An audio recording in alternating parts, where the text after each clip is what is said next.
फिर टूट गई नींद।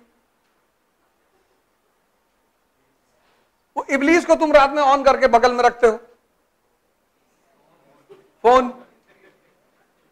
जैसे तुम यहां करवट पलट रहे हो, ऐसे कोई वहां अंटार्कटिका में पलट रहा है, उसने तुमको फोन कर दिया, सो गए।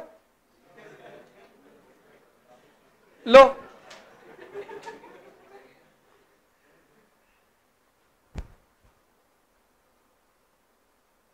ढाई ढाई तीन तीन बजे तक लोग व्हाट्सएप पे ऑनलाइन रहते हैं। सुबह देखता हूं कुछ लोगों को 3-3 बजे तक ऑनलाइन है, नींद ही नहीं आ रही। खड़े हो जाओ, वही बिस्तर के बगल में खड़े रहो, कहते जब आएगी तो बताना, और हाथ उठा के खड़े रहो।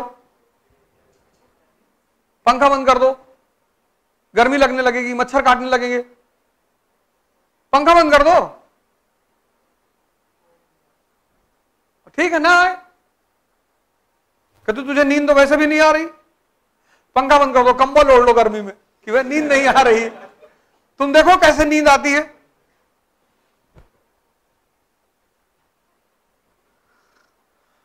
तुम देखो कैसे नींद आती है। तुमने इसको इतना कंफर्टेबल बना दिया, इसको हर बात इसकी सुनते हो तुम, ये तुमसे मजा लेता है।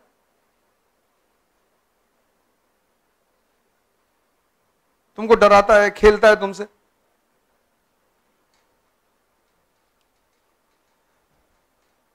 खड़े रहो कि ना आए नींद।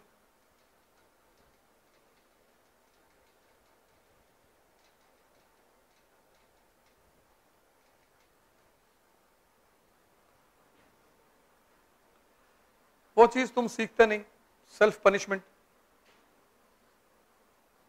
तो जो खुद को पनिश नहीं करते उनको दुनिया पनिश करती है। पनिश तो कोई ना कोई करेगा, या तो तुम अपने आप को कर लो और या तुमको दुनिया करेगी। अब रामचंद्र जी राजा हैं, भगवान है, अपने बच्चों को आश्रम में रख रहे हैं क्योंकि पता है स्ट्रगल कराओ इनसे, घर में रहेंगे उठेंगे ही नहीं। नो पापा, इट्स वेरी पेनफुल पापा, स्कूल नॉट गोइंग। एंड रात में 12 बजे तक टीवी देख रहे।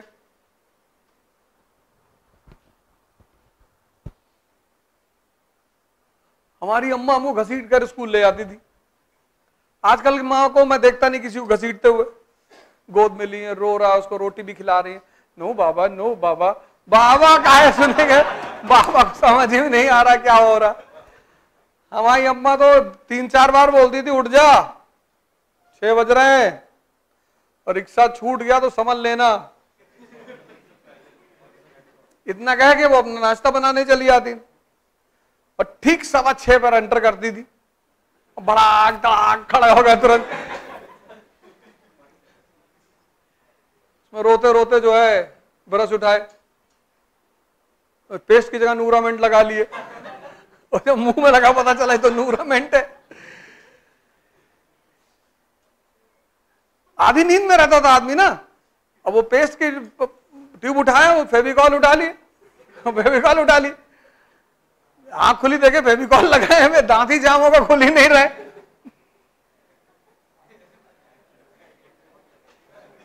फिर रोते रोते 6:40 में फिर बेल्ट छिपा देते थे, गेहूं की बोरी में बेल्ट डाल दिए।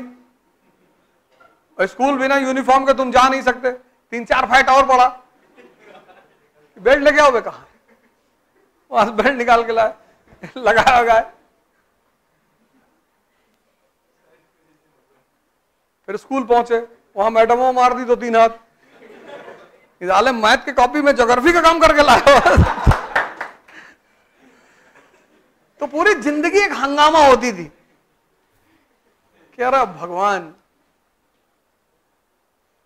घर पे भी मार खाओ, स्कूल में भी मार खाओ, चारों तरफ मार खाओ, लेकिन सब सही मारते थे। यहां हाथ वाथ पे मारते थे, कोई ऐसे कान पे थोड़ी मारता था कि कान का पर्दा फट जाए।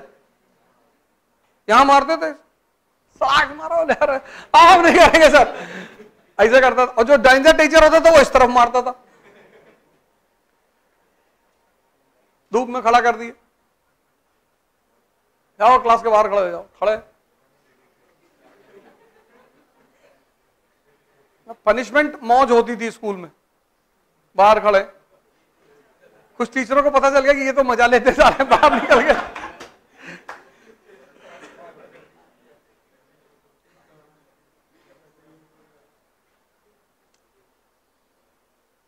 हम बाहर खड़े थे, हमारा एक जूनियर दूसरी क्लास का बाहर खड़ा था, मैंने खूब टीचर को गाली दिया, तो हंस रहा था। जब वो हंस रहा था तो टीचर निकल आई बाहर, उसने उससे पूछा व्हाई यू आर लाफिंग, वो 2-3 हाथ मारा। अब वो बेचारा छोटा सा बच्चा, उसने बता दिया कि मैडम अब्यूजिंग। और मैं उसको समझा रहा था कि भाई अंदर जाकर सस्पेंड हो गया 3 दिन के लिए। बस एक ही कॉन्फिडेंस रहता था कि हमारे अब्बा न मारेंगे हमको, बाकी चाहे जो हो जाए। हमसे कहते तुम टेंशन बिल्कुल मत लिया करो, किसी टीचर को पढ़ाकर कोई आज तक राजा नहीं बना, मस्त रहा करो तुम। वही मैंने कहा ना कि वो जो 19 नंबर की 29 नंबर की बात नहीं थी, वो हिम्मत की बात थी। उस टीचर को दिखाई नहीं पड़ रहा था कि कितनी डेयरनेस की बात है नंबर बढ़ा लेना अपने से, और वो उस डेयरनेस को मारना चाहती थी। क्यों? ईमानदारी पैदा कराएंगे। अब भाड़ में गई तुम्हारी ईमानदारी।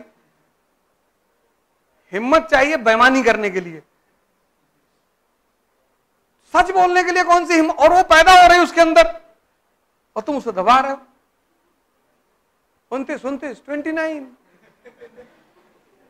तो वो मैं देख रहा था कि उसके अंदर क्या चीज पैदा हो रही है।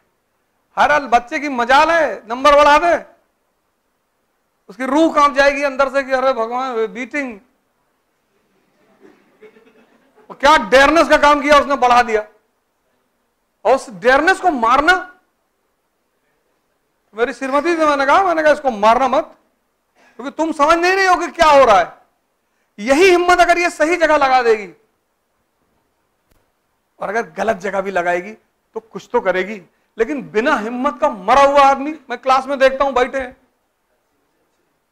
कुछ पूछ ही नहीं रहे, वो बैठे हैं। जिंदा हो, मर गए। यहां तो 150 लोग हैं, दिल्ली में 500 लोग, 800 लोग क्लास में बैठे हुए हैं। अरे कुछ तो बोलो, बोलना ही नहीं। और ये किस चीज का असर है? तुम्हारी हिम्मत जब उभरी तो दबा दिया गया, तुम मारे गए बोलने पे, स्कूल में, घर पे, तुम्हारे बोलने की क्षमता ही खत्म हो गई। अब तुमसे कह रहे हैं व्यक्तित्व पैदा करो। अगर बचपन में मार डाले, आप कहां से पैदा करें? जब पैदा करना था तब तो तुम दबा दिए।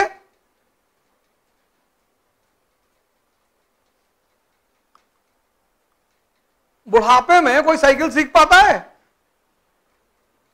सब कुछ सीखने की उम्र बचपना ही है, क्योंकि रिस्क लेने की क्षमता बहुत हाई है ना।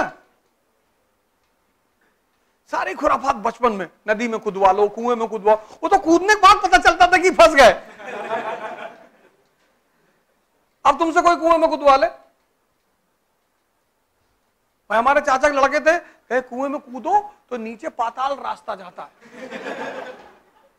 हमने कहा अच्छा, बोले कूदो, वो कूद गए। अच्छा कूद गए तो तब उन्होंने कहा, वो भी कूदे, बचाया उन्होंने, लेकिन वो जो कुएं में कूदने का भय था वो खत्म हो गया। तुमको किसी कांड को करने में पहली बार भय होता है।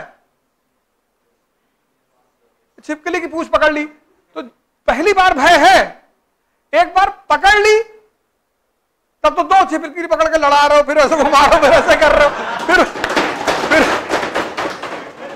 वो तुम्हारे लिए खेल हो गया।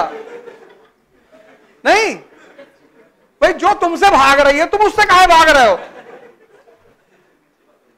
तुम एक बात सोच के देखो, कोई चीज तुमसे भाग रही है और तुम उसको देख के भाग रहे हो।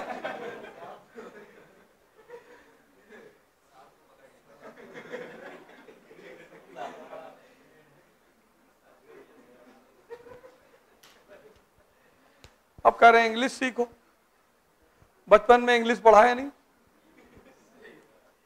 अब इंटर के बाद सारों तरफ देखो इंग्लिश स्पीकिंग कोचिंग है, काऊ बफेलो गोट पढ़ा रहे। बैटल ऑफ प्लासी, 2 बातें पढ़नी,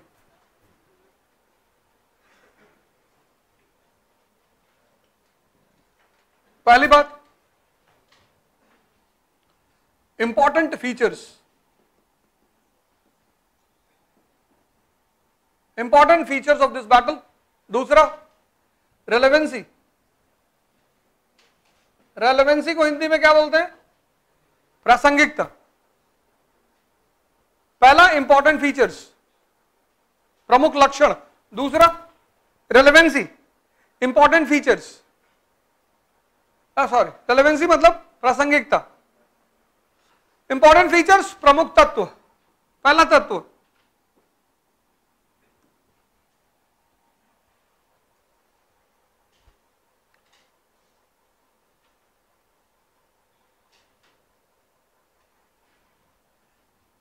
बिट्रायल, विश्वासघात। क्यों? क्योंकि दो कमांडरों को छोड़कर बाकी सारी कमांडर किसकी तरफ? कंपनी की तरफ। बिट्रायल, पहला फीचर बिट्रायल, युद्ध नहीं है, विश्वासघात है, धोखा है। क्योंकि दो कमांडर, कौन दो?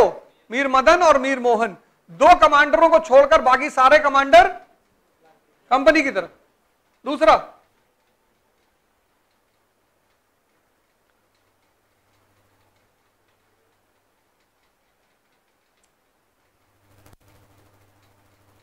Role of Mir Jafar.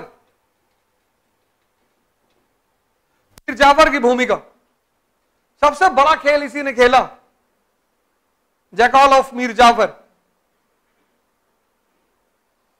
Role of Mir Jafar, इसी ने नवाब को भगाया युद्ध के मैदान से कि सरकार आपकी जान खतरे में है,